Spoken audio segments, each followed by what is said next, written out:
So you are seeing our presentation slides.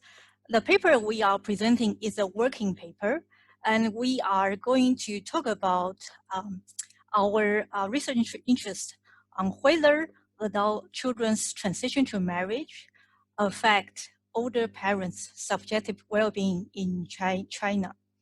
And this is a working paper in collaboration with Hu Shu, I and Hongwei Xu from the City University of New York. And today's findings are preliminary, and we really appreciate that you guys can give us comments. And again, we want to thank you, CAPR, for giving us this opportunity to present this working paper. So this paper is drawn upon the life course research, and we are going to present this research based on the conventional outline, starting from introduction of this research. Then we will talk about the theory and hypothesis, and later Hu Shu will take over and tell you about the data, preliminary findings, and conclusion and discussion. So starting from the beginning, this research on life course sociology wants to explore one phenomenon. We all know that marriage across different society has been a desirable thing as an important life stage for individuals. In Chinese families, we are familiar, there's a familiar saying that a man should get married on coming of age, and so should a woman. And this familiar saying indicates that it's a normative expectation for individuals.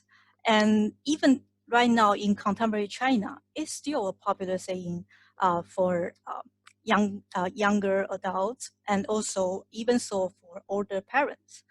So from the media or newspapers, we will see the matchmaking parks in China. And the photos I found here is a matchmaking parks in Shanghai's park. And you will see that it's a parent who are giving out flyers of their children's CV, photos, or some introductions of their children. And they are in the parks trying to find mates, trying to exchange information. So interestingly, we have this saying that people should get married coming of age, but who are taking the action? From these newspapers and the media, it seems like older parents are actively helping their children to find a mate. So this phenomenon actually connects to life course theory. And there's an element called linked life principle. It says that one person's life events transition impacts on significant other's life. In this case, it's adult children's transition to marriage affects parents' life and well-being. We all know that parents are always concerned about children's well-being, and of course, they don't want to see their children to have negative life events or negative life transitions. But in research, let's research pay attention to positive life transitions, in this case, transition to marriage, and whether this successful transition influence older parents' well-being. And so far, based on our search, we only found one studies that directly investigate the transition to marriage on older parents' well-being. This article by Carmine and his associate EJMF published in 2012 found out that in Dutch families, they use 2 waves of Dutch family panel. Transition to marriage increase parents' life satisfaction. So Hu Shu and I and Hongwei discussed about this research and argue that apparently very few research pay attention to this successful transition. And we argue whether what is found in Carmine and his associates in JMF can apply to Chinese families. And moreover, they only use 2 waves of family data. in Chinese family, we can group longitudinal data with 5 waves. Later, Hushu will tell you more details. And we also want to incorporate social, cultural settings, particularly in Chinese families, in investigating such reverse life course effects. So that means adult children transition in marriage affect to parents' well-being. So this research question is first, whether there's a main effect of transition to marriage on older parents' subjective well-being. And we will give you preliminary findings on depressive symptoms and some related well-being indicators. And second, we want to incorporate spatial conditions relevant to Chinese families that includes some preference, one-child policies, family values, and the differences between rural and urban areas. Theories. Based on the Carmine and his associates' JMF articles, they argue that the linked life principle already indicates this reverse life course impacts adult children's successful transition will increase older parents' life expectancy because marriage is still a social desirable thing, and parents would be happy to see their children to have this successful transition. And that means parents will internalize this societal expectation and into their own fulfillment of well-being. So the first hypothesis is to predict that adult children's transition to marriage increase older parents' subjective well-being. That's a so-called main effect. And we argue that there might be gender difference. We say linked life principle says that individuals' transitions affect significant others. However, we can have into another thought, another argument saying that it also depends on parents' exposure to the children, interaction with children. And motherhood through the life course has been thought to be really important to child development and to children's education.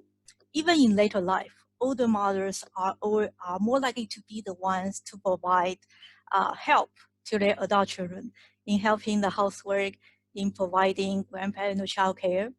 So we derived this hypothesis saying that the effect of transition to a marriage will matter more to older mothers than older fathers.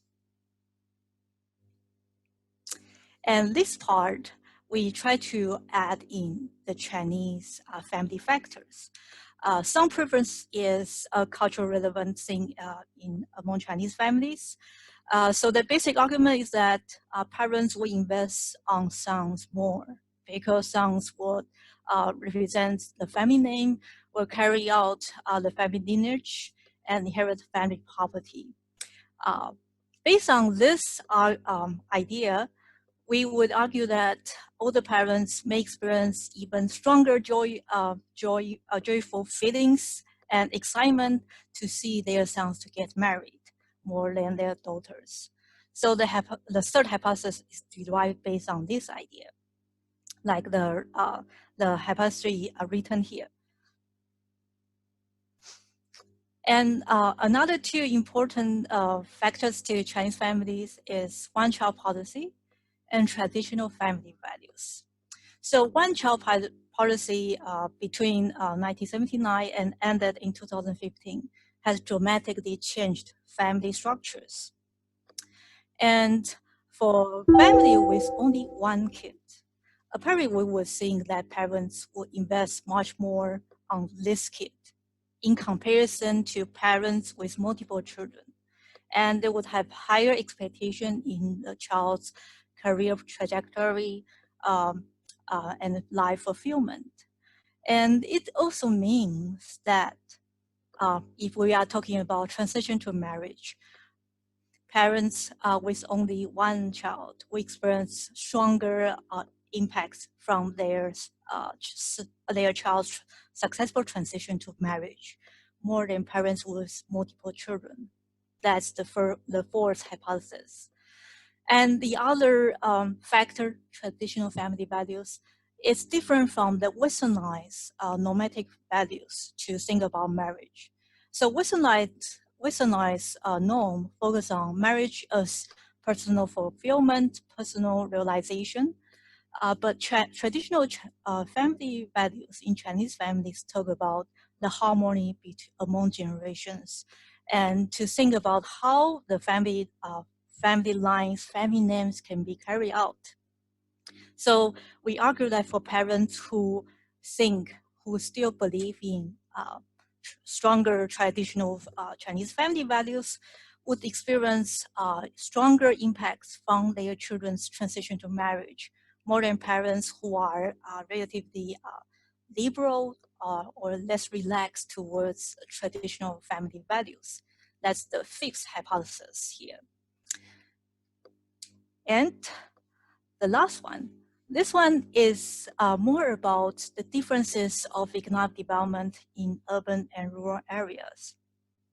We think this is important spatial factors that distinguish the family lives between rural families and urban families. Economic development in urban areas have dramatically changed the life of older adults. Relatively, in comparison to rural areas, older parents in urban areas would have relatively more welfare resources and community support in old age life.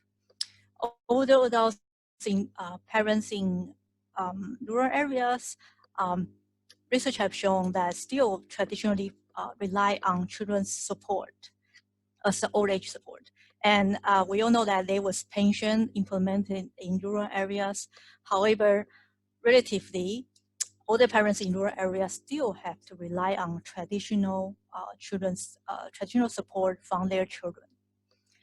Therefore, the sixth hypothesis, 6.1, is based on this argument. The impact of adult children's transition to marriage on older parents' subjective well-being is stronger for parents in rural areas than for those in urban areas. Alternatively, since this is a new, we are trying to find the spatial differentiations between rural urban areas, we would also think that urban parents would be more likely influenced by the westernized norms. They would think that their children's fulfillment transition to marriage is to fulfill their individual realization. And it might it actually may give them stronger psychological impacts on their well-being more than parents in rural areas, because parents in rural areas may be more fixed to the traditional values and indirectly give them stress, indirectly give them pressure. So we derive this alternative hypothesis 6.2 as a competing hypothesis to test that the transition to marriage in urban areas will be stronger than rural areas. And later part would be the data and methods. I'll give the floor to Hushu and stop the slide sharing here. Hushu, the floor is yours. Thank you, Pei-Chun.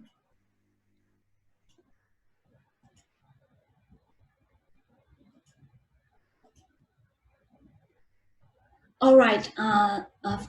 Again, thanks to CFPR for giving us this opportunity. And I will talk about the data and methods, our preliminary results and the conclusion. So as Pei-Chun already mentioned, in this study, we are using 5 waves of data from the China Family Panel Studies. It's conducted every 2 years. So we are able to incorporate all the 5 waves available to us. And in this analysis, in this research, our unit of analysis is the parent-child diets. And Basically, we begin, the table on the right hand side shows the selection of our sample. Basically, we began with diode wave observations in which the adult child was aged between 18 and 40 at the baseline survey.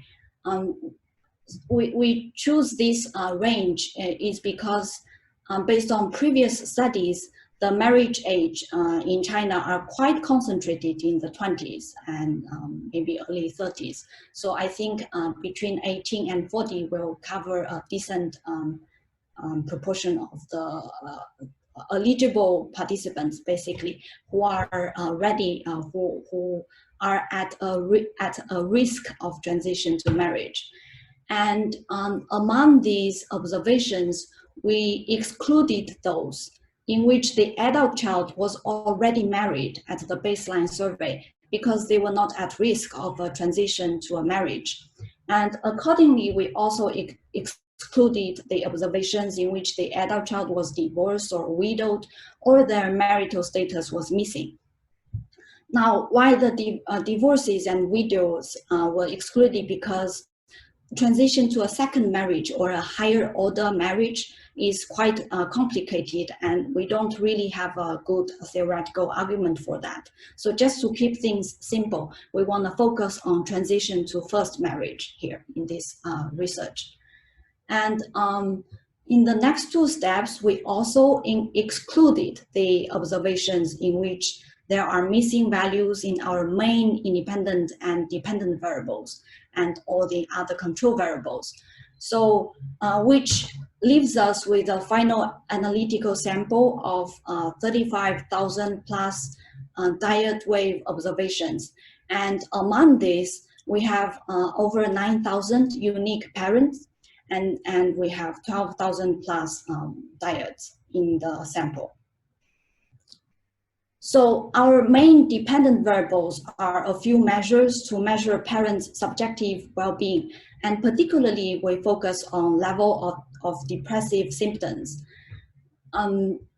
So basically, here we are listing three measures, including life satisfaction and confidence in the future. Why we choose these three measures? Because these are the only one that are available in all the waves for us. And particularly on level of depressive symptoms, unfortunately, and that's also one limitation of our research, is that the scale used to measure depressive symptoms kind of vary across waves, as you can see here. Like in 2010 and 2014 waves, it's the 6-item version of the CSD scale. And then in 2012, they kind of shifted to the 20-item. And in 2016 and 2018, it's the 8-item CSD scale. So what we did was to average over the items, and then we standardized the scores within each wave. Now, we would like to hear your thoughts on whether this kind of arrangement dealing with the DV, whether it will affect our interpretation of the findings. So maybe we can discuss a bit more on this later. And in this presentation, we will focus on the results on level of depressive symptoms. And another reason for this is also because the previous study, Pei-Chun already talked about the Carmine JMF article. They also focused on depression is also one of the main dependent variables. So it might be good to for a comparison. And our main independent variable is adult child's transition to marriage. Now, over the course of the 5 waves, we have observed over 4,000 transitions to marriage in the sample. And as to the control variables, we tried to include a range of variables that are found in the literature to have significant impact on one's subjective well-being. And these control variables include age, and we also take the square term for a parent's age. and also their marital status, physical health. Here for physical health, we included 4 measures. One is whether the parent had any doctor diagnosed chronic disease in the past 6 months.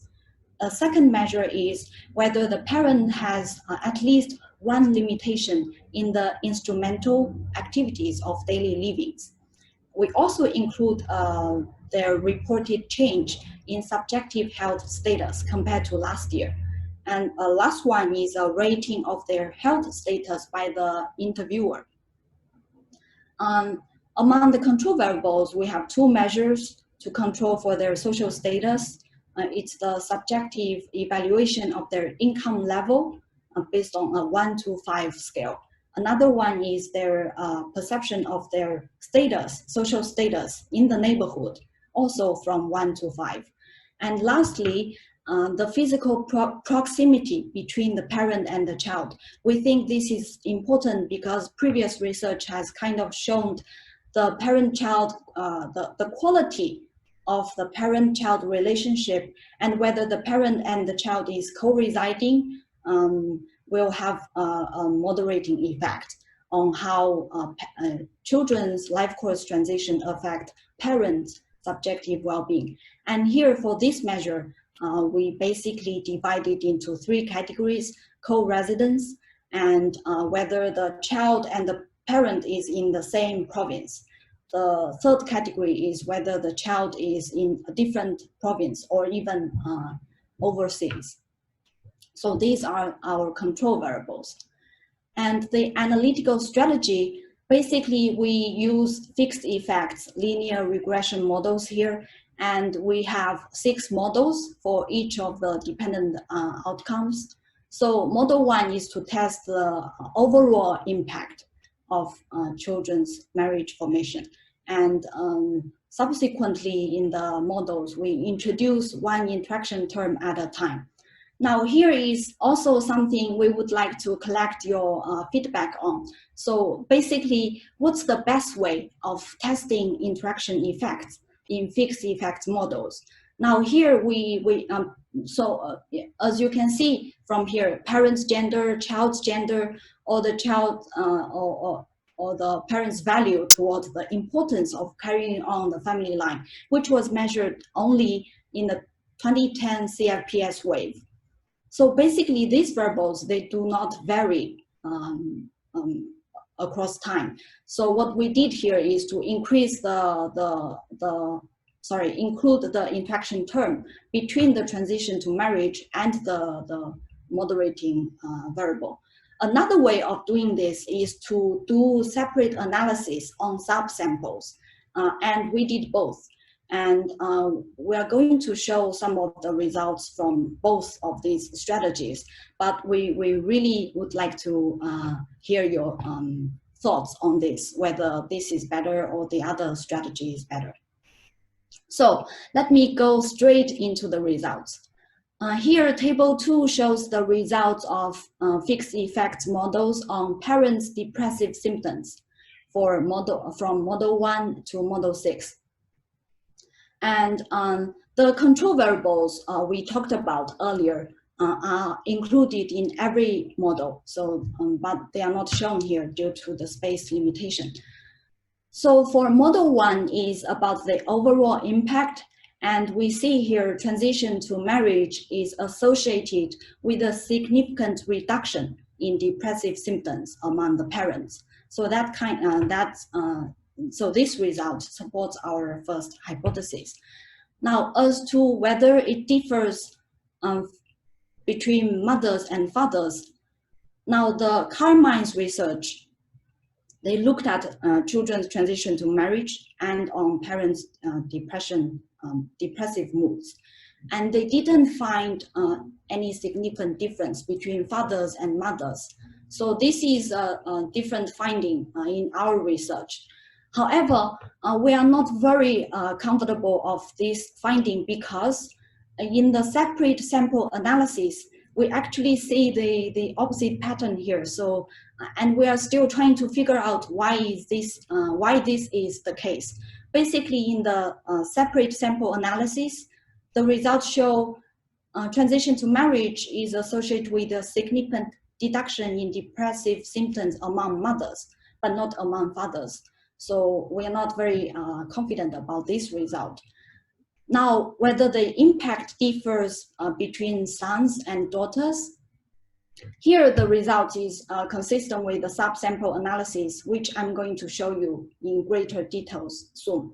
So here, basically, it suggests that when it's a son's transition to marriage, then the impact on depressive symptoms is significant for the parent. And here, here we are showing you the separate sample analysis results, which confirms what we just talked about in the previous slide. So here, the significant results are highlighted in yellow here, and we can see here it's consistent, significant, and negative, basically reducing the depressive symptoms when it's a son's transition to marriage. And more, but one interesting thing here is the interaction term between transition to marriage and mother. It seems to suggest when daughter's transition to marriage kind of increases the mother's depressive symptoms, but it's only marginally significant here. And another thing to note from these results is the only child status and the impact, the moderating impact of the family value, whether they believe carrying on the family line is very important here. And it's, again, as predicted, when the son is an only child, then the reduction in depressive symptoms is even greater for the parent. And similarly, for parents who have traditional values, stronger traditional family values, then the reduction is also greater in magnitude for the parent. So let me move on. Previously, let me just go back to this table here. We see that the interaction terms here for model 4, model 5, and model 6 are not significant. However, in the subsample analysis, so basically we divided the sample by the parent's baseline family line value. Here the orange line shows the subsample in which the parent thinks carrying on family line is very important. And we see here the child's transition to marriage has a significant impact on their depressive symptoms. Now here we only segregate the sample into 2 groups. Now in the graph on the right-hand side, we have further segregated the samples. So the orange line remains the same. It's the same subsample, but for this group who did not choose very important, we further divided them into 2 groups, not important or important, but it's not significant. This is kind of like a robustness check to see whether our coding of the family line variable is okay or not. And the other thing we think about, which kind of is consistent to our argument about the family values, is the timing. As previous research has shown, the the ages in which getting married is considered proper or timely are really concentrated in China in the 20s. So here we kind of try to see whether an early transition or a proper transition versus a late transition, whether this makes any difference. And so here are the results, the subsample analysis. We see when the child's age at marriage is before 20, which is defined as an early marriage here, and the legal marriageable age in China is 20 for women, is actually positive, which means when the child's marriage is an early marriage, it's associated with increased depressive symptoms among the parent. Now, as a robustness check, we basically had 2 sets of definitions of those early or late age at marriage. So in the right-hand side graph, we use 30 to define a late marriage. And we see here among the late marriages, the transition is actually associated with reduced depressive symptoms, which kind of is consistent with our argument about the social pressure, the social norm of getting married. So we think for this group, when the parents probably had already experienced stress for some time. And so in the case of a late transition, it really kind of removed the stress from the parents. And so these are the main results on depressive symptoms. Now next, oh right, I forgot about the spatial dimension here. So rural, urban, again, the subsample analysis kind of confirms with the table 2 results we showed earlier. It's not really significant. And we also did the analysis by hukou instead of the residence status. And here, the result basically suggests that for parents with an urban hukou, it has a significant impact on their depressive symptoms. And we will talk about some potential explanations for this later. Now, just very briefly, I would like to show you the results of the on life satisfaction and confidence in the future. So here are the results on life satisfaction. For model 3, it kind of consistent with findings on daughters versus sons differences here. Basically, a son's transition to marriage increases a parent's life satisfaction. However, the surprising findings here are kind of contradictory to the findings on depressive symptoms. So we actually suspect that probably different mechanisms are at work depending on the measure of subjective well-being. So, so here the results are suggesting for parents who hold stronger traditional family values, the impact on life satisfaction and confidence in the future, the same patterns here are weaker compared to parents who have less traditional family views. And we are still trying to figure out how to understand these findings on the satisfaction and confidence in the future. And we would welcome your suggestions and thoughts on this. So basically, to summarize the findings, the results we have shown support the first hypothesis and the third hypothesis about the sons versus daughters difference. And for the fifth hypothesis about the moderating role of traditional family values, we only found it to be the case for depressive symptoms. And for the urban-rural differences, we do find consistent evidence on suggesting a stronger impact for those in urban areas compared to those in rural areas. So basically, the results provide further empirical support for the linked lives perspective, suggesting adult-child transition to marriage is beneficial to older parents' subjective well-being, particularly in terms of decreased depressive symptoms. And in terms of the heterogeneity of those reversed life course effect, we found the social cultural context is very important. Sons' transition to marriage has a greater benefit than daughters' transition to marriage. We also find there's a greater deduction in depressive symptoms for later marriages. And so just for some points for discussion, the timing of marriage, and I forgot to mention that for this particular subsample analysis, we restricted to the samples to those observations in which the adult child was also interviewed. That's how we have the information on their age at marriage. So it's a smaller sample in this on this result. But we think the timing of marriage really matters a lot.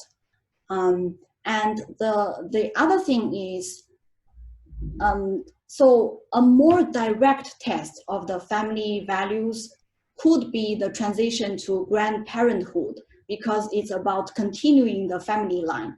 So in the next step, we would like to explore whether having a grandchild and particularly having a grandson will have a significant or even greater impact on parents' subjective well-being. Now, why is there a significant reduction in depressive symptoms among urban parents, but not really among rural parents? We suspect that probably endogeneity is part of the explanation, because as scholars on China are well aware of, marital home, the purchase of a marital home is like a prerequisite of entrance into marriage. And in urban areas, especially in the past over a decade, the housing prices in urban areas are increasing so much. So the successful transition to marriage could indicate that these families, they are able to purchase a marital home. And so this could be one of the possible explanations for this finding we have here. But I would love to hear if you have other alternative hypotheses, and basically just to help us to understand the implications of these findings here. And the other thing which also came to us as a surprise is the different patterns we observe when the DV is depressive symptoms and when the DV is the positive kind of positive measures of subjective well-being, like life satisfaction or confidence in the future. We actually find quite opposite patterns when it comes to family values. And we are still struggling to make sense of these results. So I will end my sharing here, and we look forward to your questions and feedback and suggestions. Thank you so much. Thank you, Pei-Chun and Hushu, for the wonderful talk. And now the floor is open for questions, comments, and suggestions. I don't see any like line up in the chat box. So basically now, please, if you have a question, please just type in that you have a question, and I will just arrange it in order. Okay. Hi, Nixon. Yeah, hi, Nixon. Oh, I just thought I asked a question. Sure. Yeah. So thanks for the presentation. I thought it was very clear. So appreciate what you have shared with us. But maybe I sort of have three questions, but these questions are all quite short. Yeah. So okay, the first question is that I was sort of intrigued that the R squares in all the models were very low, which surprises me, because I would think that when, if you have fixed effects models, that it would have controlled for a lot of the time invariant. It would intrinsically control for the time invariant effects, and that would have bumped the R square up. But why is the R square still 0.018? That sort of thing. So that's the first question. Thank you. The second question, I think it might be useful to show because you have this list of controls, control for the parent-child relationship, and then very interesting, the economic situation and so on. But you don't show us any of the coefficients of the controls. So it'd be great if you could include in the table the coefficients for the controls. I think it'd be very informative. The last one is, I was intrigued when you say there's this urban change and all that. There's this urban change. So I think maybe the models might benefit from controlling, or not controlling, but estimating these time fixed effects. If you include the time fixed effects, it may capture the change over time, the shift from all these big structural changes that may have an impact on SWB, subjective well-being, and so on. Yeah, the last one is a comment. I was intrigued when you said that the results for the depression is different from that of life satisfaction. I think to me it sort of suggests that it doesn't mean that if you're not depressed means you're happy, right? Yeah, so the absence of depression is not necessarily then automatically translates to you being happy. It may not be the case. Yeah. So thanks. Thank you. Thank you so much, Vincent, for all your wonderful questions. Muzheng, do we respond now, or we? I guess you can just respond now. Okay. So for the R square, that's a very good question. So actually, in fixed effect models, there are 3 R squares: the within, between, and the overall R squares. We believe this is I may need to go back and double check. So I'm actually not very sure which R square was showing in the tables, but that might have played an impact here. From the raw output of the regression, I remember the R square being in the 14%. So it's not the 4.5% we're seeing here. So that's one thing. And for the coefficients of the controls, yeah, that's a very good question. And basically in the presentation, we didn't show any of the controls because our focus is really on the transition, the event. But I can talk about the impact of the control variables here. So basically, the parents' marital status has a very significant impact on their subjective well-being, which is not surprising. And all the measures of the physical health are highly significant. The physical, like whether they have a chronic disease or their subjective evaluation of their health status, whether it has changed compared to last year. And again, their evaluation of their income status and their social status in the neighborhood, all these measures are highly significant predictors of all the 3 measures of subjective well-being. Yeah, and in the expected directions. So I hope this addresses your second question. About the time fixed effects, yes, we have thought about that. And in the model, we controlled for age and age squared already. And in fact, we tried to include the wave dummies there. And once the wave dummies are included, then the coefficient on age and age squared are no longer significant, because I think these 2 are linear. Yeah. So that's why in the models, in the end, we dropped the wave dummies. But because we think the age and the age squared kind of have taken care of that factor. And yes, your comment on the patterns, different patterns for depression and life satisfaction and confidence in the future, yes, I totally agree. Sorry, what was the impact of the parent-child relationship is positive, right? So the quality of the tie between parent and child would result in positive life satisfaction or negative depression, right? Oh, that one, yes. The proximity between the parent and child. Okay. Yeah, sorry, I forgot to mention that. Thank you. Thank you very much. So on that variable, one interesting thing is when the child is in a different province or even in overseas, it has a positive impact on parents' subjective well-being. But we think it's actually suggesting that these children are probably successful migrants. Yeah. And because in the CFPS survey, the questions on the quality of parent-child relationship are only asked for the parents who are age 60 and above. So that's very restricted. That's why we didn't have any measure of the quality of the parent-child relationship here. Thank you. Thank you. Appreciate. Thank you, Vincent.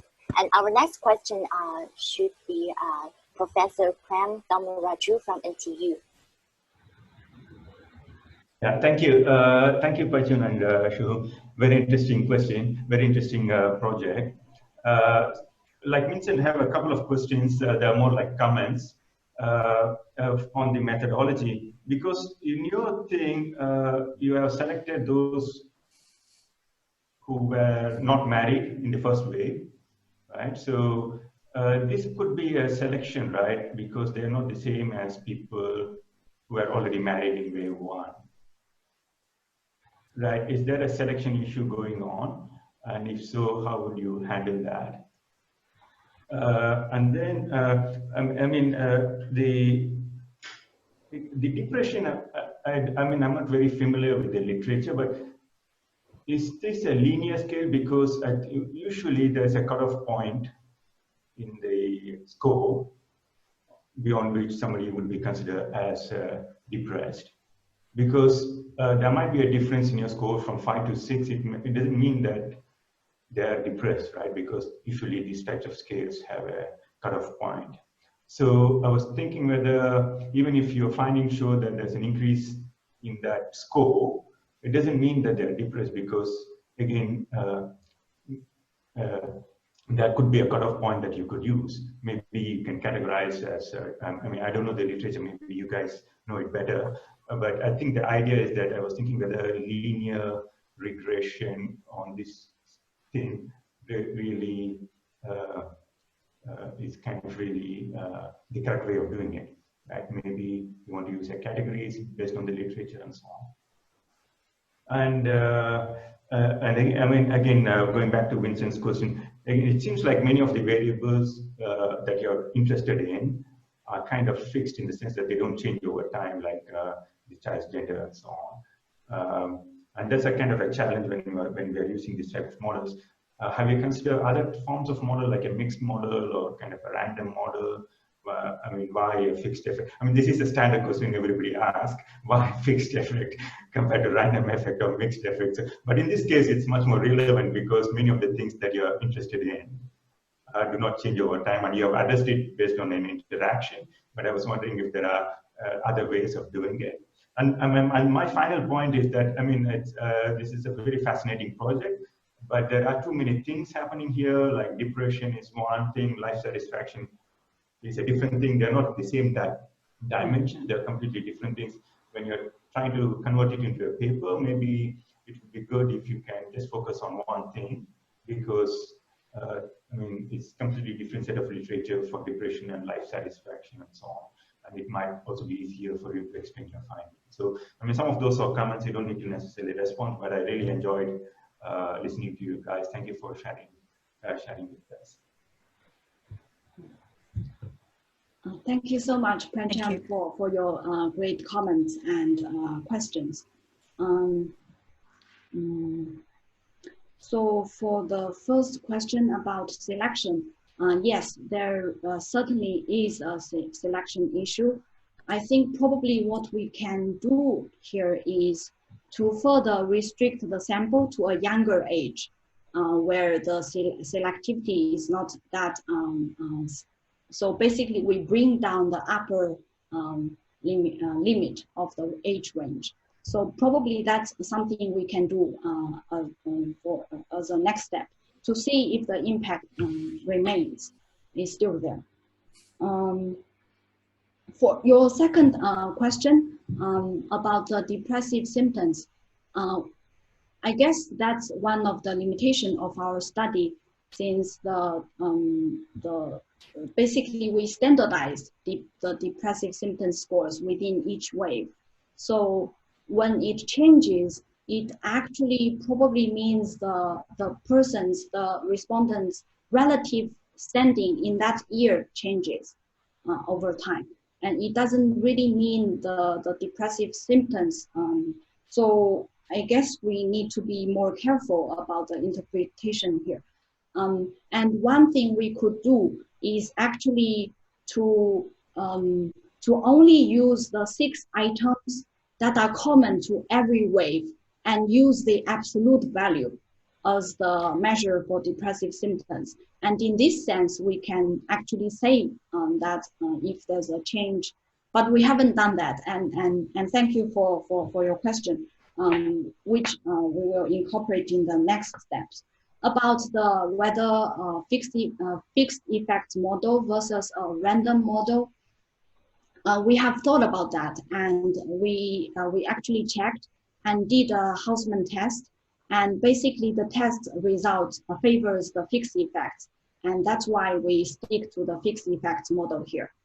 And yes, the suggestion on focusing on depressive symptoms. What do you think, Pei-Chun? So I just want to add to the depressive symptoms. This for studies on like understanding the clinical depression, research will be used a threshold, like based on CESD, this depression scale of 10 items, and to calculate the score, and with a cut point to distinguish population that have the clinical depression and the rest of us who don't. But here, since CAPS do not have like CES10, this standard scale is more like 6 items, I think we will rephrase when we use this variable. We will call it depressive symptoms. We will not use like depression so that people might be confused with depression, like clinical depression. And many studies have been using this, like adding up the depressive symptoms as a way to, as indicators of mental well-being, especially in gerontological studies. I think what Hu Shu just added, that to use the six items might be a way to pursue. And we will also change the other phrase in using this terminology. Thank you. So our next question is from Abhijit. Hi. Hi. So quick, well, I don't want to necessarily sort of jump onto this conversation about depression or depressive symptoms more specifically speaking, but I did have a couple of things to say about it. One, I agree, Pei-Chun and Shu, with your idea that you should maybe use the common 6 items, I think, across these different waves. And maybe what you may want to do is just present like in a line or two, what you found using some factor analysis, just to sort of say that they all come together and that it's similar, I think, across these different waves. The second thought I had was that you do say that you do use depression as a measure of subjective well-being. And I'm not 100% sure about it. Again, this is not literature that I'm very deeply familiar with. But are depressive symptoms considered, or is the scale measuring depressive symptoms considered a measure of subjective well-being? Because it's asking a sort of a range of questions put together about how an individual felt or thought in the past week, right? Usually. And I think Pei-Chun is right, which is that at least in the gerontology literature, when you're looking specifically at older adults, it's considered a sort of a measure of mental well-being or psychological well-being more than subjective well-being. Life satisfaction, on the other hand, I think is a measure of subjective well-being. So maybe what I think Prem mentioned in terms of splitting this into two different things, because the different constructs in some sense, is something for you to think about. The other thing I wanted to say is it would have been useful to see some descriptives. I think at the beginning, I think the distribution of I think older adults who what is the distribution of the CST items, what proportion of children are we talking about, and things like that across ages. So that would have been useful. I mean, maybe you have a backup slide or something on it. And the third and the final question I had was that what wasn't exactly clear to me was that what is the hypothesis as far as mental well-being, right, is concerned. I mean, let's call depression mental well-being, and a child's sort of marriage. And so it would be nice to sort of hear more from you, not necessarily now, but maybe in the paper. What is this pathway that you expect or hypothesize between mental well-being of an older adult and a child's marriage? Thank you. Thank you. Pei-Chun, go ahead. So I will start from the last comment you asked about the link, how the transition to marriage links to parents' well-being. So the idea is based on the theoretical explanation of link-like principle. This principle indicates that a person's important life transitions influence the connected others. So it's a very plain sentence to describe this, how one person's life course influences the rest of others. But when we add this theoretical explanation to a child's transition to marriage, it actually means that a child getting married also means the changes in this child's life, starting family, moving out, all these related changes that will indirectly influence interaction with the parents, and also the parents will start to think the relationship with their adult children will change after these children get married. So we are trying to kind of add more explanations to explain how this link-like principle actually means the effect from younger generation that impacts on older generations. And there may include the social psychological mechanisms, they may include the normative expectations that mix together that will trigger the positive psychological impacts in and in this paper, we want to test whether it might be the case in the Chinese families. And your comments on life satisfaction and depressive symptoms are really valid. We are, all of us are trying to figure out how to structure this paper. We have so many findings, but we want to have a consistent story. And what you point out is that life satisfaction is more about subjective well-being, and depression symptoms can be mental well-being, mental health. I think that would be a good idea for us to think about how to restructure and trying to give more consistent story in this paper. Okay, Husu, do you have anything to add? Yeah, just one point for the mechanisms leading, basically linking transition to marriage and mental well-being. And it's a kind of related to our hypothesis about the values, the social norm. So because marriage is so universal and there's so much pressure on parents and young adults to get married, we thought once the child successfully transitioned to marriage, then it kind of takes the mental burden off the parent, and it helps to reduce these depressive moods they had been experiencing before the transition. So that's part of the thinking here. Can I have a quick sort of follow-up, Zhang? Sure. No, I mean, yes, unless the pressure moves from, well, why is my kid not married, to why don't I have a grandchild now, right? So I mean, this can be shifting goalposts that I think, or people may have in terms of what satisfies them, etc. But here's a sort of a more serious comment, which is why don't you sort of then look at the time that any of your measures of subjective well-being were measured, whether not only was there a transition to marriage, but was there, for example, a grandchild? Or did living arrangements change, right? And that would be like an interesting, maybe pathway to look at, or at least at the very least, just control for the presence of a grandchild after the kid got married, and whether living arrangements had changed and what they are now, some way of constructing.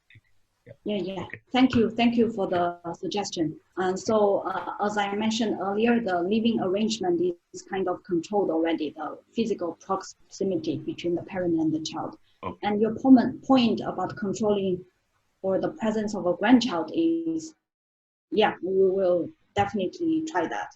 Thank you. Okay, thank you. Thank And you. so time-wise, Zhu told me that we need to end at 1:15. And so how about we collect the questions together and without taking new questions, and then the two presenters can respond selectively. How about that?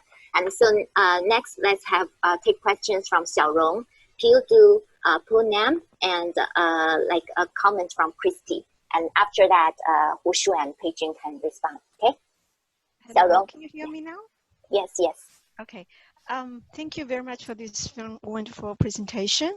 Since a lot of questions have been asked about the empirical part, I will focus on the theoretical framing in this study. This is a very innovative research question, obviously. But for me, this whole idea of how transition to marriage affect parents' subjective well-being is something that can be further unpacked, because transition to marriage is actually a social process. It has many dimensions. For example, whether you marry or not in the end. And secondly, the temporality of it, the pace of it. And third, marrying up or down. These are very important dimensions in the Asian societies. So I'm glad to see that in the empirical analysis part, you actually have this pace part there, but obviously that could be more work done to theoretically describe it.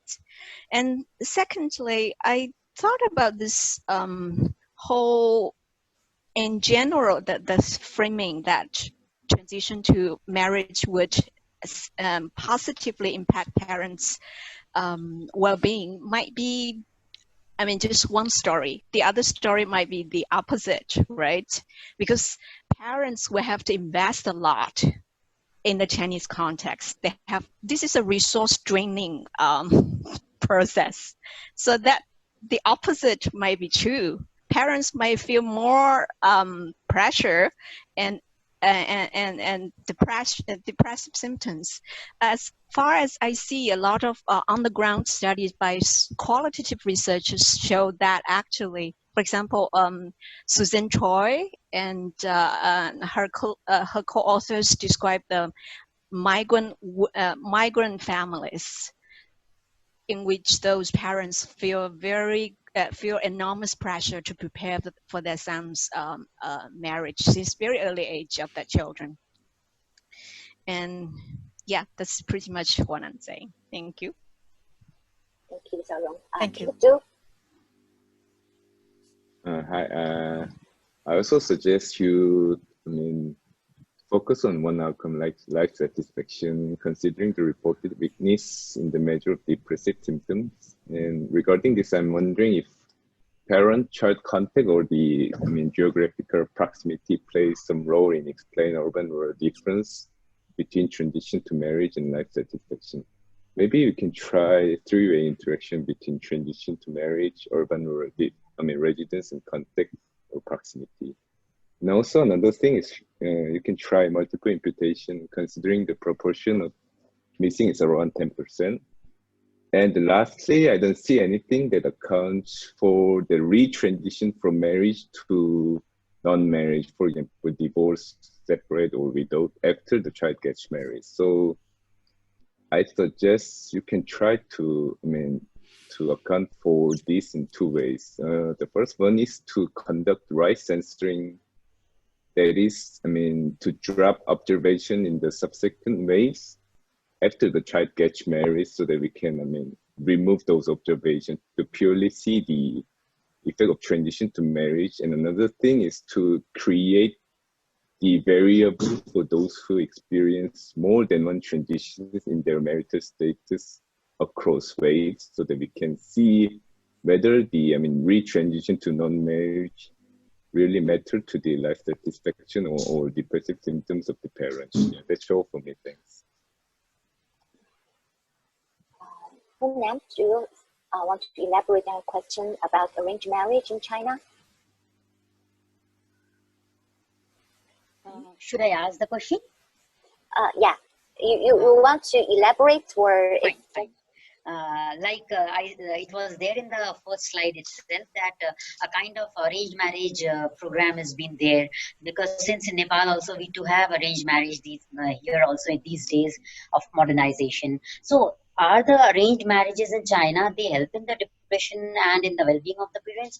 Do the parents really encourage their children for the arranged marriage? Or like it was seen, the son has been given preference and all these things. Is that the same thing as we have in Nepal also? I would like to ask that. Thank you. Thank you. I see that Christy has already come up with a very detailed comment. Christy, do you still want to add some of this, or it's fine just as what you typed out?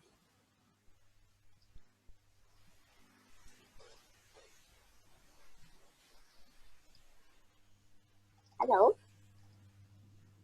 Hello, it's okay. Yeah, it's okay. Yeah. Okay. So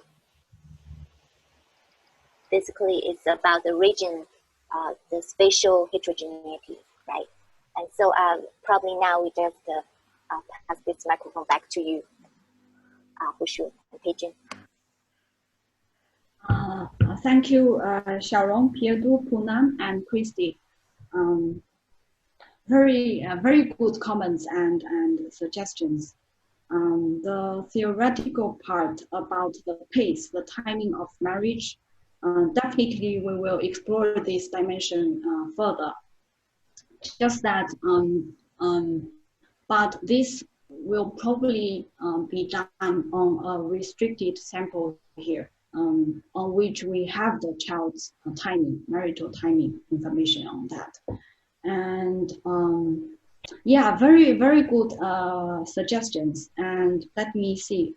Pei-Chun, would you like to go first? I'm still thinking. Okay, I will start from the ones that I think of some possible responses. First, by about Nepal, about the effect of arranged marriage. In this presentation, I use this matchmaking part as a way to introduce a topic, to say that parents really care about their children transition to marriage. When do they get married, or whether they will get married? In the CFPS data, we could not distinguish whether this transition to marriage is due to the matchmaking or it's a free marriage. So we could not answer that whether it's the arranged marriage that really have the positive impacts on this. We could not tell from the current data we are utilizing. But thank you for the comments and to give us a comparative perspective. And second, about our remarriage. Thank you, Pyodo, for your comments on missing values, selection of cases, and including the remarriage, retransition. We'll think about that. I think we need to explore data more about whether what's the divorce rate and what's the prevalence of individuals who remarried again. In the Kalmai and his associate studies, when they talk about the transition to marriage, I remember it's like they didn't have this very detailed distinctions. They just had based on two-way data, and they just to capture transitions. But I think it's a good point to capture other types of transition as long as they get married again. We also need to see the percentage of data in the CFPS data.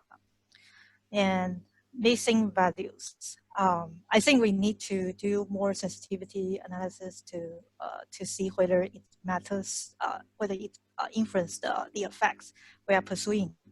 And thank you, Xiaolong, for your insights from the qualitative data. And it's true that marriage is preparing for marriage can be a stressful process for parents. But I think this paper wants to focus on this transition point. So that's to provide a population-based effect to see whether this life transition would have positive psychological impacts. 1 minute. But in the literature, I think it's important to incorporate some qualitative fieldwork study to think about how parents look at marriage as a process and how that add to the expectation to their children's transitions. And that's my responses. Wushu, do you have anything to add? Yes, can I just add a couple of last words? So yes, the comment to Xiaorong's suggestions on the theoretical framing of the paper. Yes, I agree there could be a negative impact of a child getting married, putting too much pressure and resources draining. I think that's also going on. So what we have captured here is the net impact. Because we can't really differentiate the positive and the negative. It's basically measured together, and what we're seeing is the net impact. So probably the positive impact minus the negative impact here. And about the social process of getting married, marrying up or marrying down. All these are wonderful dimensions to explore. Just that those are quite demanding on the data and on which we don't have so much detailed information. It requires the child's spouse is also interviewed for the adult questionnaire in CFPS. So we would love to try that. And I think some of the nuances are probably more suitable for a qualitative research to tease out. And on Pierre's suggestions for the missing value, one of the biggest value that one of the control variables that has most missing values is actually the physical proximity between the parent and the child. And we did a robustness check. If we don't control for that, the results remain similar. And so, but multiple imputation is something we can definitely try. And the right censoring, I totally agree. We will check that. Although I suspect the transition from marriage to divorce and divorce to a second marriage is probably quite few in this sample. So that's all I can say for now. And thank you so much for all of your feedback and wonderful suggestions. These are very helpful for us in the next step. And I really appreciate your time. Thank you. Thank you. Thank you. Pei-Chun and Hushu, I just want to add one thing about arranged marriage. I think for the first 3 weeks of CFPS, there is a question asking, like, how did you get to know your spouse? But probably it's individual centered, and so you need to, of course, link that to the parents in order to assess the connection on that. So that might lead to more missing data, but still, I guess it's worth a try. And I'm not sure about later waves, but there, at least for the first 3 waves, there is a question like that. Okay, thank you. Thank you. Thank you. And thank you, Pei-Chun and Hushu, for this wonderful talk, and for our audience for this very fruitful Q&A session. And I guess that's all for today, and hope all will have a great weekend. Thank you so much. Thank you. Bye-bye. Bye-bye. Bye-bye.